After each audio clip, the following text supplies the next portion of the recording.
नमस्कार।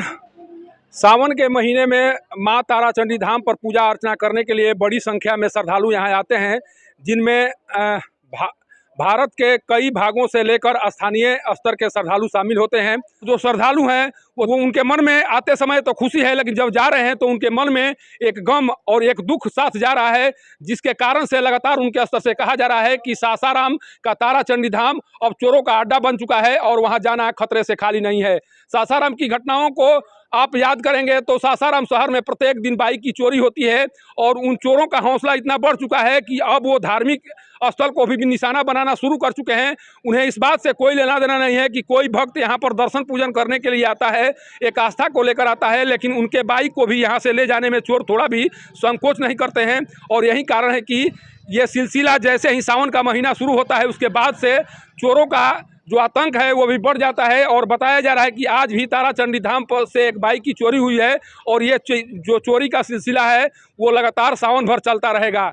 सोचिए कि कोई श्रद्धालु अगर भक्ति के साथ धाम पर पूजा अर्चना करने के लिए आता है, अगर उसके मन में केवल और केवल अपनी बाइक की चोरी होने का डर बना रहेगा तो वो कैसे जाकर माँ की पूजा अर्चना कर सकता है, कैसे भक्ति भावना जगा सकता है अपने अंदर में, ये सोचा जा सकता है। यहाँ पर तमाम जो दुकानदार हैं, तमाम यहाँ पर जो दर्शनार्थी हैं, उनके मन में जो डर बना हुआ है। आप भी सर कहाँ के रहने वाले हैं आप? ताराचंडी का दुकानदार है।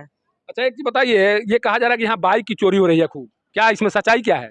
बाइक सर चोर अब तो पहले नहीं हो रहा था, बाकी इधर हो रहा है चोरी हो रही है इधर। हाँ। आज भी एक बाइक सुन रहे हैं चोरी हुई है। हाँ, आज उठा लिया है। कहाँ से? यही दुकान से पीछे लगा था, चोरी हो गई है। हाँ चोरी। अच्छा, एक चीज बताइए, जो लोग आ रहे हैं बाइक लेकर इस तरह से, जब बाइक चोरी हो रही है तो उनके मन में किस तरह का डर बना हुआ है? अब डर बना तब तो सर तो वही ना कि अब आएगा यहाँ, डर आए के ना आएगा यहाँ। डर करा रहा है, कोई कह रहा है कि भाई बाइक लेकर जाएंगे तो हो सकता है कि बाइक चोरी हो जाए। हाँ हाँ। यहाँ पुलिसकर्मी की व्यवस्था की गई है, पुलिस तैनात है यहाँ, तैनात तो है आज से, लेकिन फिर भी बाइक चोरी हो रही है। हाँ। बुलंद बोलिए, देखिए आप भी बुलंद बोल दीजिए। यहाँ पर सुन रहे हैं कि लगातार बाइक की चोरी हो रही है, क्या सच्चाई है? सच्चाई है, 6 दिन पहले एक गाड़ी गायब हो गई थी।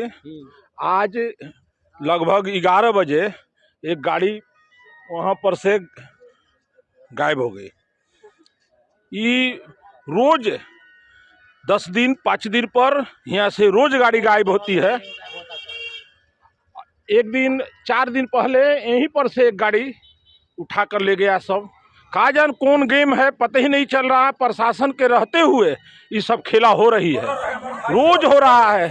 कभी यहाँ से गायब हो जा रहा है तो कभी 4 लाइन पर से गायब हो जा रहा है, कभी आगे से गायब हो जा रहा है। आना चाह रहे हैं कि प्रशासन की मिली भगत है क्या इसमें? मिली, हम प्रशासन कहूँ लूज पुट है तबे ना गायब हो जा रहा है गाड़ी। अरे प्रशासन लूज है तबे ना गाड़ी गायब हो जा रहा है। प्रशासन टाइट रहता तो गाड़ी क्यों गायब होता? अच्छा, धाम से बाइक चोरी हो जाना ये कितना दुर्भाग्यपूर्ण है बात? दुर्भाग्य है। श्रद्धालु आते हैं यहाँ पर माँ के पूजा पाठ करने, अब यहाँ गाड़ी गायब हो जाए।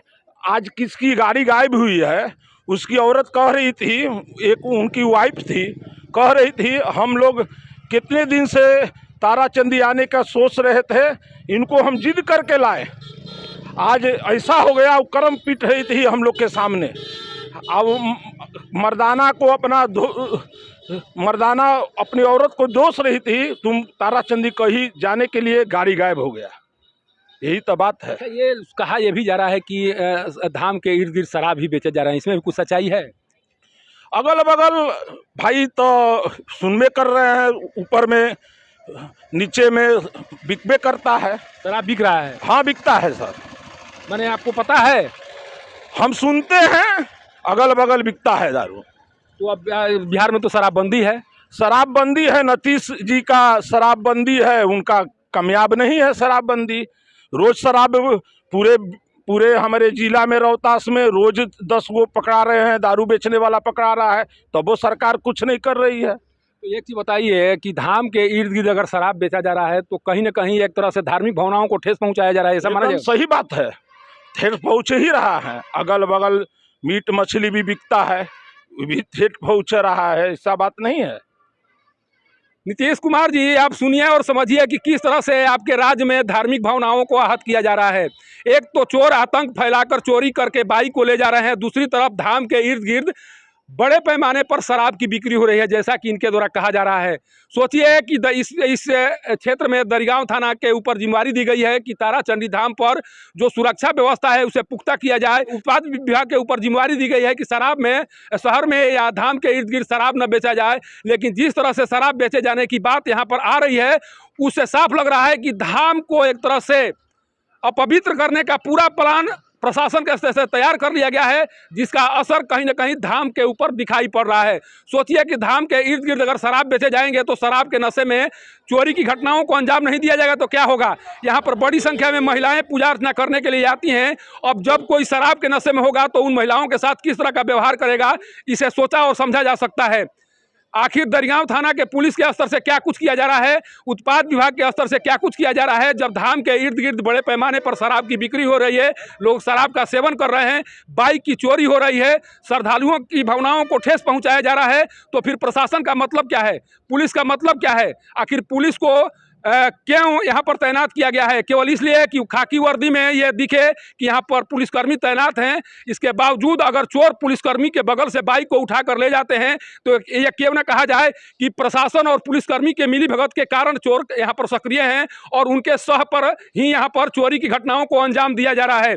आखिर क्यों ना माना जाए कि अगर पुलिस के बगल में, अगर चोर पुलिस के बगल से बाइक को उठा कर ले जा रहे हैं तो पुलिसकर्मियों का भय चोरों से समाप्त हो चुका है और चोर पुलिसकर्मियों को एक तरह से ठेंगा दिखाने का काम करना शुरू कर चुके हैं। अगर पुलिसकर्मियों को चोरों के द्वारा ठेंगा नहीं दिखाया जा रहा है तो पुलिसकर्मियों के बगल से अगर कोई बाइक चोरी हो जाती है तो ये जिम्मेवारी किसके ऊपर है? ये सारे प्रश्नों का जवाब नीतीश कुमार और यहाँ के एसपी विनीत जी को देना चाहिए और ये बताना चाहिए कि जब आप धाम की सुरक्षा नहीं कर सकते हैं तो फिर आपके ऊपर जिला पुलिस के कप्तान होने का दायित्व कैसे सौंपा जाए, आप सासाराम शहरवासियों को सुरक्षित कैसे रख सकते हैं। सासाराम के बगल में स्थित ताराचंडी धाम पर करीब 2 माह तक सावन का महीना है और सावन के महीने के दौरान मेले का आयोजन होना है। अगर इस तरह से बाइक की चोरी होने की घटनाओं में वृद्धि हुई तो इतना तय मानिए कि श्रद्धालुओं के आने का सिलसिला यहाँ टूट जाएगा और यहाँ पर आने वाले श्रद्धालु यह कहते हुए सुनाई पड़ेंगे कि रोहतास में विधि व्यवस्था नाम का कोई चीज़ नहीं है, यहाँ पर पुलिसकर्मियों पर चोर हावी हैं और पुलिसकर्मियों को ठेंगा दिखाकर बाइक चोरी की घटनाएँ लगातार बढ़ती जा रही हैं। सासाराम के ताराचंडी धाम से पब्लिक न्यूज़ के लिए सत्येंद्र चौबे की रिपोर्ट।